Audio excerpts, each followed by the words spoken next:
Nero on keulassa. Pinkko siellä hienosti trimmipainona relaamassa.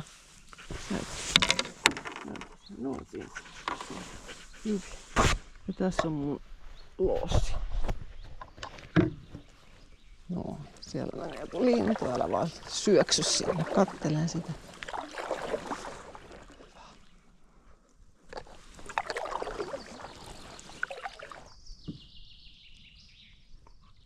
Aika monet sirputuskäymättäkin vielä.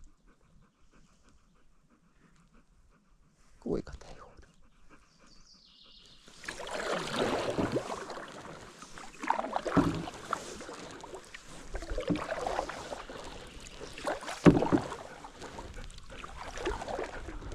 No, aika hienosti jotenkin.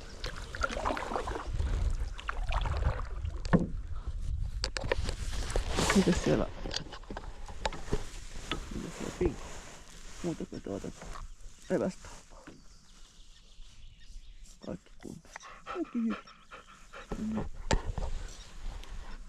Evästä. Taitaa olla tuo. Toisille on evästä ja toisille ei. Miettikää sitä. No.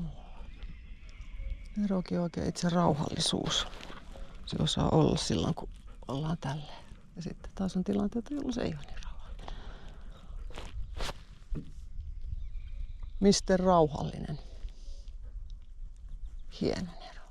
Hiljaa ja hyvä. Kiltisti oot siellä. Tosi hyvä. Hyvä. No. Evästauko. Rassi ja Pinko söi omansa. Ootko vettä? Vettä. No. Joo, hyvä Nero. Tosi hyvä. Ne oli ne linnut. Annetaanko lintunanksuja? Lintunanksu siitä sulle. Noin, hyvä. No, sitten istuu vielä. Tosi hyvin istut. Ai kun on taitava. No, hyvä. Tulee vähän ketterämmin ulos, kun se on korkeammalla tuo penkki. Magic. Ei se huono säätö ole. No, onpa hienot pojat.